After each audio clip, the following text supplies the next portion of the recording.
Today, I sort out the chaos that is the Big Ten football conference, and I give you all my official November Big Ten power rankings. But before we do that, I would like y'all to subscribe to the channel. It really does help out the channel as we pursue our goal to get up to 500 subscribers by the end of the season. I'm sure we can hit that if everyone listening here just subscribed. That's it. It's really not that hard. If y'all could do that for me, that would be great. Let's dive right in. Okay, going from the bottom all the way up to the top of the Big Ten. At number 18, I have the Purdue Boilermakers. They're 1-9, 0-7 in the Big Ten. Both their team offense and team defensive rankings both are 18th. As per, I think everyone would expect, a strong individual performance that I had handpicked here is Kydron Jenkins. He has 69 tackles, leads the team in that, 5.5 sacks, 10 TFLs, leads the team in all three of these categories. He's been great for Purdue, and really one of the only bright spots on this Purdue team. This year is a wash. I think everyone at this point agrees with that. It's about getting up after this and Ryan Walters proving that he can be a coach at a big time program, at a Big Ten program like Purdue next year. It's sad to see, but we're already looking forward to next year for Purdue. All right, the next team here is the Northwestern Wildcats at 17. Look, they've been an all right team for being 4-6. They're scrappy. They don't have a lot of talent on the team, but they still scrap and claw their way through their games, playing be it at Wrigley Field or a practice field.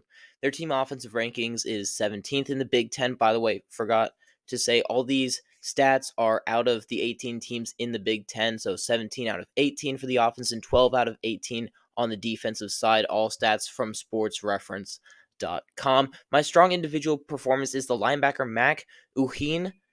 He leads the team in tackles with 65, has 2 sacks and 3.5 tackles for loss. He's been one of the only guys to stand out statistically for the Northwestern Wildcats. And, just looking forward to the next season. They have a really, really good stadium plan. And they just released a couple videos about what their stadium will be like, and it looks really good, and that's something to look forward to for the Northwestern Wildcats. But they have to step up their talent. They have to get more talented guys in there. All right, at number 16, I have the Maryland Terrapins, 4-6. 1-6 in conference. Their team offensive rankings in the Big Ten ninth, so exactly in the middle there. And then their defense has really not been very good this year at all.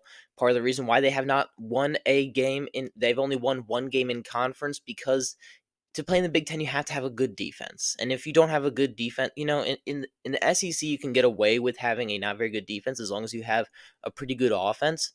But not in the Big Ten. In the Big Ten, you have to scrap and claw your way to anything you possibly can, which is why I respect Northwestern. But Maryland, they do have a decent offense.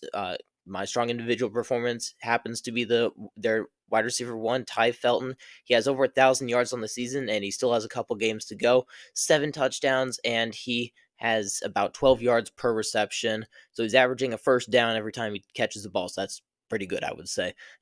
Maryland, I think their real problem right now is Mike Locksley.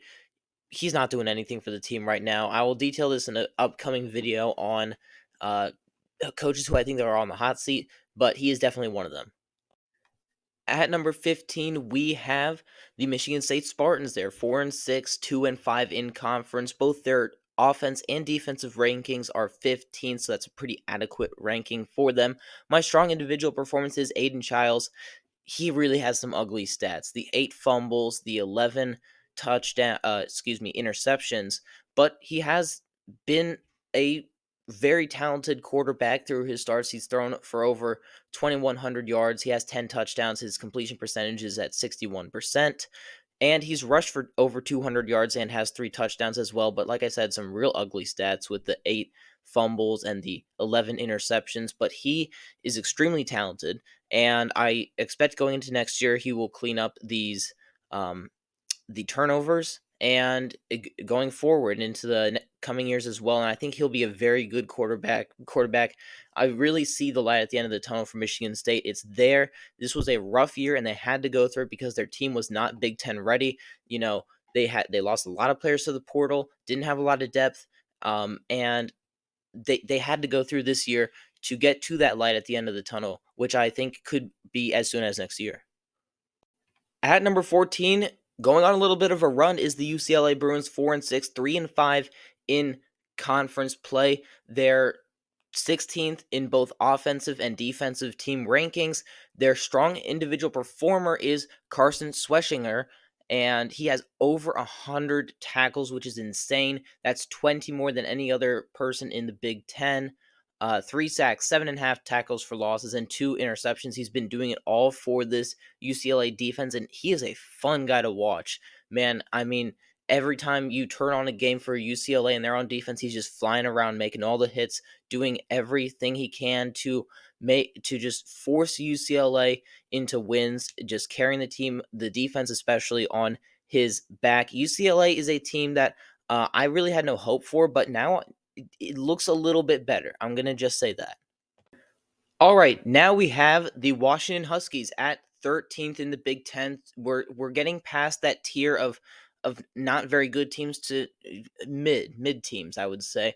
The Huskies have secured a bowl game at 6-5, 4-4 in conference play. Been skidding as of late. They came out strong, but their depth has been an issue as they have not performed very well in the past couple games. Their offensive rankings is 13th, and surprisingly to me, their defensive rankings rank in the top half in the Big Ten at number 8. Their strong individual performer is Will Rogers, the quarterback. He is going to be throwing for over 2,500 yards. He's just under that, as you can see on your screen. He's got 14 touchdowns, and he averages 223 yards per game. He's been leading this team very well, and he's always been a very good quarterback, and he will continue to be a very good quarterback that just flies under the radar like he did at Mississippi State, and like he will in the NFL. I assume he's going to get an NFL job, and he'll just keep flying under the radar, and he's a very good passer. If you give him the right weapons. Washington, a team that under Jedd Fisch will rebuild and be a really competent program, but this year was, in my opinion, a success to get to a bowl game. Number 12, I have the Michigan Wolverines. Yes, a lot of people have them lower, but I still think that they'll be able to salvage a bowl game here. They're 5-5, 3-4 in conference. Their offensive rankings are 14th, and the defensive rankings slightly better at 13th in the Big Ten. My strong individual performer, there's not a whole lot on this team, but Colston Loveland leads the team in receptions and yards with 560 yards, 4 touchdowns, and he averages 10 yards per reception. Averages a first down per catch. So he's been very good, and he should have a successful career in the NFL as well. This Michigan team really hasn't performed well this season. They still have a lot of talent on the team. So, these aren't my definitive rankings. They're just power rankings, and they still have talent on the team. It's just not there. Their quarterback situation's all messed up. I hope that they get that figured out in the offseason. Maybe grab a transfer quarterback, recruit a guy. I know they've been trying to get Bryce Underwood. They're not going to get him from my knowledge and what I've been told. So really, this Michigan team, they have their work cut out for them. At number 11, I have the Nebraska Cornhuskers. I think the Cornhuskers and the Wolverines are two very similar teams. Both have underperformed from what they expected. Nebraska still has a chance to get that bowl game win. They have Wisconsin at home, and they go to Iowa, so they have a chance to get to that 6th win. Their offensive rankings ranked 12th, and their defensive rankings are 7th. So solid defense as per usual with Tony White's defense, although I thought they would be a little bit better, to be quite honest with you. My strong individual performer, the defensive tackle Ty Robinson, 6'6", 320. He is a monster of a player. 6 sacks, 10 TFLs, and 3 passes defended, and he has also blocked a field goal as well. He's been a monster there, and Nebraska's going to miss him next year, and he'll have a successful career in the NFL, in my opinion. The Cornhuskers, 5-5, 2-5 in conference play. They've had so many games where they could have won, or they were the favorite, and it just hasn't happened for them. You come to expect it with Nebraska. They have their work cut out for them, as does Michigan, like we said, and Nebraska. They really do need to get this bowl to a bowl game. Otherwise, there may be riots in the streets in Lincoln, Nebraska. I mean, it would be it would be rock bottom if they did not make a bowl game this season. At number 10, we have the USC Trojans, 5-5, 3-5 in conference play.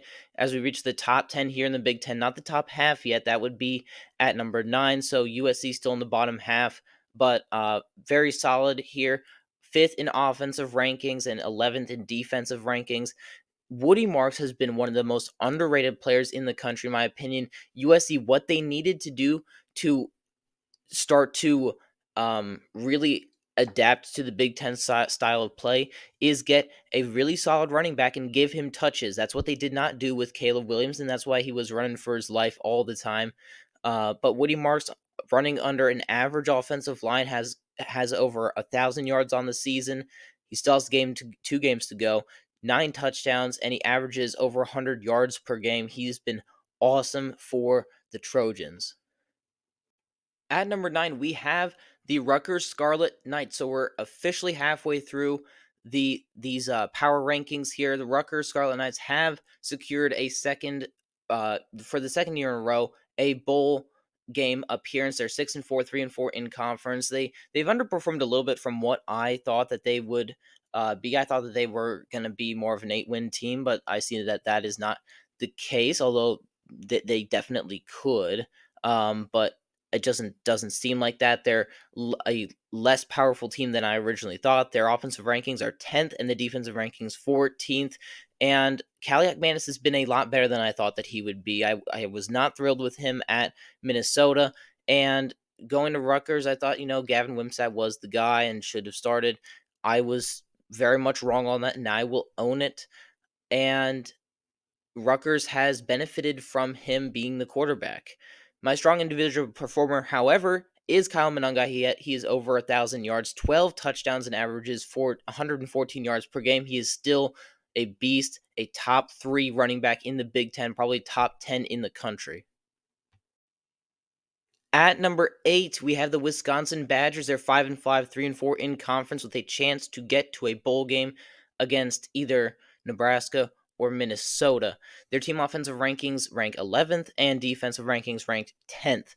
My strong individual performer is Hunter Bowler, the safety. He has 63 tackles, 1 tackle for loss, and 6 passes defended. He's been great on the back end of that secondary room. And Wisconsin, a lot of people thought the season would be lost after Tyler Van Dyke went down with that season-ending injury, but Braden Locke came in, and he hasn't been good by any means, but he's been okay. He's been good enough for them to win games, good enough to manage the game against inferior opponents, and really has kind of saved the season for Wisconsin after they suffered that terrible injury to Tyler Van Dyke.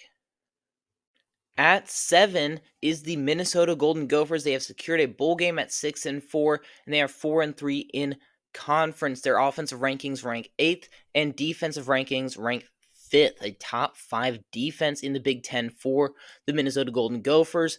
My strong individual performer is the defensive tackle Jaw Joyner at 4.5 sacks, 7 passes defended, and 2 forced fumbles. He has been a force in the opponent's backfield.